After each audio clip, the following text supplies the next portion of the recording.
मैं Ramhit right way chemistry के YouTube channel पे आपका स्वागत करता हूं। आगामी बिहार बोर्ड परीक्षा को ध्यान में रखते हुए राइट वे केमिस्ट्री के यूट्यूब चैनल के ऊपर बिहार बोर्ड के प्रीवियस ईयर के वस्तुनिष्ठ प्रश्न का एक सीरीज स्टार्ट किया जा रहा है। उसी सीरीज का आज पहला कड़ी है, कह सकते हैं कि एपिसोड 1 ये चल रहा है। इस एपिसोड 1 के माध्यम से हम लोग फिजिकल केमिस्ट्री के सबसे पहला चैप्टर सॉलिड स्टेट के वस्तुनिष्ठ प्रश्न को देखेंगे।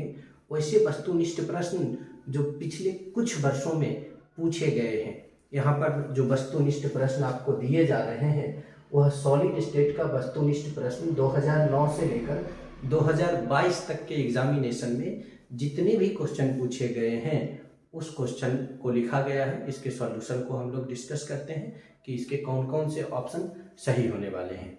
तो चलिए स्टार्ट करते हैं वीडियो को। सबसे पहला क्वेश्चन है आपका, घनाकार क्रिस्टल में ब्रेविस जालकों की संख्या होती है। तो टोटल घनाकार क्रिस्टल में ब्रेविस जालक, ऐसे तो केवल ब्रेविस जालक समझिए, ब्रेविस जालक 14 प्रकार के होते हैं। उसमें से 3 क्रिस्टल ऐसे होते हैं जो घनाकार होते हैं। तो हमारा सही ऑप्शन हो जाएगा 3, ए नंबर ऑप्शन हमारा करेक्ट ऑप्शन होगा। इसीलिए अगर रहता ब्रेविस जालक की संख्या कितना है तब हम डी नंबर ऑप्शन सही करते, अभी ए सही है। दूसरा क्वेश्चन है, एक अष्टफलकीय रिक्तिका कितने गोलों से घिरी होती है। तो अष्टफलकीय रिक्तिका 6 गोला से घिरा होता है। यहाँ नाम पर नहीं जाना है, नाम 8 लग रहा है, 6 गोला में ही 8 फलक बन जाते हैं। तो ऑप्शन नंबर बी सही हो जाएगा। उसके बाद आइए तीसरा प्रश्न पर, निम्न में किस प्रकार के दोष के कारण क्रिस्टल के घनत्व में कमी होती है। तो शॉर्टकी दोष एक ऐसा दोष है क्रिस्टल के अंदर होने वाला जिसके कारण डेंसिटी कम जाता है, क्योंकि इस दोष के कारण क्रिस्टल के जालक बिंदु से समान संख्या में धनात्मक और ऋणात्मक परमाणु विलुप्त हो जाया करते हैं। चौथा क्वेश्चन है, निम्नलिखित में कौन फेरोचुंबकीय पदार्थ है। ये सभी क्वेश्चन 2022 तक में पूछे गए हैं, अभी तक चारों क्वेश्चन। तो फेरोचुंबकीय पदार्थ है Fe3O4। अगला क्वेश्चन में आते हैं, 5वां, निम्नलिखित में कौन अक्रिस्टलीय ठोस का उदाहरण है। तो अक्रिस्टलीय ठोस इसमें है। देखिए, क्रिस्टलीय और अक्रिस्टलीय इस कॉन्सेप्ट को समझना बहुत आवश्यक इसलिए भी हो जाता है कि इसके क्वेश्चन आप देखेंगे कि साल दर साल पूछे जा रहे हैं। क्रिस्टल में आप इतना समझिए कि जिसका सूत्र होता है वो सब क्रिस्टलीय होगा, जिसका सूत्र नहीं होता है वो सब अक्रिस्टलीय होगा। क्रिस्टल वाले को आप रवादार कहेंगे और क्रिस्टल वाले को बेरवादार कहेंगे। तो यहाँ क्वेश्चन क्या है, यहाँ क्वेश्चन है 5 नंबर में, निम्नलिखित में कौन क्रिस्टलीय ठोस का उदाहरण है, अक्रिस्टलीय ठोस का उदाहरण है। अक्रिस्टलीय ठोस इसमें कांच है, बाकी सब का सूत्र है, बाकी सब क्रिस्टलीय है। छठा क्वेश्चन है, अणुचुंबकत्व प्रदर्शित करने वाला पदार्थ है। तो अणुचुंबकत्व प्रदर्शित करने वाला पदार्थ O2 है। इसके बाद 7वां है, बेरवादार ठोस का उदाहरण है।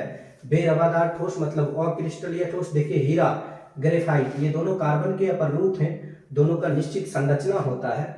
नमक इसका निश्चित सूत्र है, संरचना निश्चित है। रबर बेरवादार हो जाएगा, रबर का कोई रवा नहीं होता है। 8वां है, रवादार ठोस है हीरा, कांच, रबर या इनमें से सभी। तो हीरा जो है वह रवादार है, कांच, रबर ये सब अरवादार है या बेरवादार है। बेरवादार पदार्थ है, यानी इनमें से कौन अक्रिस्टलीय है। तो इनमें से कांच जो है बेरवादार है, अक्रिस्टलीय है। HCP इकाई सेल में परमाणुओं की संख्या होती है। HCP के अंदर हेक्सागोनल क्लॉज पैकिंग में 6 परमाणु टोटल होते हैं। उसके बाद आइए 11वां प्रश्न में, निम्नलिखित में कौन सा ऑक्साइड लौह चुंबकत्व प्रदर्शित करता है। तो क्रोमियम का जो ऑक्साइड है वह लौह चुंबकत्व को प्रदर्शित करता है। 12वां क्वेश्चन में आइए, BCC इकाई सेल में मुक्त खाली जगह का प्रतिशत होता है, यानी खाली स्थान कितना होता है। BCC का जो पैकिंग इफिशियंसी है वो 68% है, यानी BCC के अंदर 68% जगह छेक लिए जाते हैं। तो खाली बच कितना गया, 32% जगह खाली रह गया। इसके बाद आइए, एक धातु का रवाकरण HCP यानी हेक्सागोनल संरचना में होता है। तो धातु का कोऑर्डिनेशन नंबर, देखिए HCP का कोऑर्डिनेशन नंबर जो है वह 12 होता है। HCP का ही नहीं, HCP के अलावा CCP का, CCP के अलावा FCC का, इन तीनों का कोऑर्डिनेशन नंबर जो है 12-12 होता है। यहाँ पर हमने 2 ऑप्शन 12 कर दिया है, डी में हम 2 कर देते हैं। 14 नंबर क्वेश्चन में आइए, निम्नलिखित में कौन से जोड़े में क्रमशः चतुष्फलकीय एवं अष्टफलकीय वॉइड या रिक्तिका होता है। यह प्रश्न 2018 का है, सभी प्रश्न में ईयर लिखे जा चुके हैं। तो HCP और CCP ये एक ऐसा सेट है जिस सेट के अंदर क्रमशः चतुष्फलकीय, यानी HCP में चतुष्फलकीय टेट्राहेड्रल वॉइड और CCP में ऑक्टाहेड्रल वॉइड्स होते हैं। तो हमारा ऑप्शन नंबर सी जो है करेक्ट हो जाएगा। अब 15वां क्वेश्चन में चलते हैं, निम्नलिखित में कौन बेरवादार ठोस है। देखिए रवादार और बेरवादार वाला कई वर्ष रिपीट किए गए हैं, 2017 में भी पूछा गया है। ग्रेफाइट, भाई ग्रेफाइट तो रवादार है।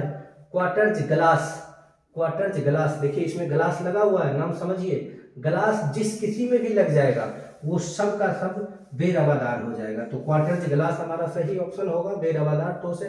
क्रोम एलम, क्रोम एलम रवादार है, इसका फार्मूला होता है। सिलिकॉन कार्बाइड ये भी रवादार है। 16 नंबर क्वेश्चन में आइए, निम्नलिखित में कौन सा ऑक्साइड धातु के तरह विद्युतीय गुण दर्शाता है। देखिए ये एक बहुत ही विवादित तरह के प्रश्न है, लेकिन ऐसा कुछ भी नहीं है, आप इसे कॉन्सेप्ट के साथ बनाइए।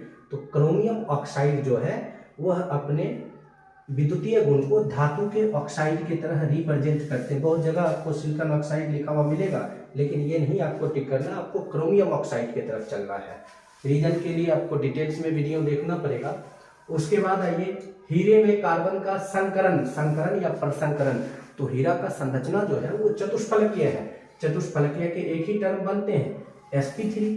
अब देखिए 18 नंबर क्वेश्चन को 2015 में भी पूछा गया और 2013 में भी पूछा गया, रिपीटेड क्वेश्चन है। निम्नलिखित में कौन H बंधन नहीं बनाता। तो HCl जो है H बंधन नहीं बनाता। हमने कई बार आपको बतला रखा है क्लास के दौरान कि भाई फोन जो है, अगर हाइड्रोजन फोन के साथ अटैच हो तो H बंधन बनेंगे, अन्यथा H बंधन नहीं बनेंगे। यानी हाइड्रोजन फ्लोरीन से जुड़ रहा है तो H बंधन बनेगा, हाइड्रोजन ऑक्सीजन से जुड़ रहा है तो H बंधन बनेगा, हाइड्रोजन नाइट्रोजन से जुड़ रहा है तो H बंधन बनेगा। देखिए पहला में हाइड्रोजन नाइट्रोजन से जुड़ता है, H बंधन बन रहा है। दूसरा में हाइड्रोजन ऑक्सीजन से जुड़ रहा है, H बंधन बन रहा है। तीसरा में हाइड्रोजन क्लोरीन से जुड़ रहा है, जो फोन के अंदर नहीं है, तो H बंधन नहीं बनेगा। एवोगाड्रो संख्या बराबर होता है 6.023 गुना 10⁻23। अच्छा, बहुत बार 6.022 गुना 10⁻23 मिलेगा, तो वो भी आपका बिल्कुल करेक्ट होगा, बिल्कुल सही होगा। आइए अब अगला क्वेश्चन में चलते हैं। निम्नलिखित में कौन अक्रिस्टलीय ठोस पदार्थ है। देखिए फिर से आ गया क्रिस्टल, अक्रिस्टल, ये पीछे छोड़ने वालों में से है ही नहीं। तो निम्नलिखित में कौन अक्रिस्टलीय ठोस पदार्थ है। तो कांच, बार बार ये ऑप्शन भी आ रहा है कांच का। उसके बाद है Na2O में Na का समन्वय संख्या कितना होता है। समन्वय संख्या या उपसर्ग संयोजी संख्या या कोऑर्डिनेशन नंबर।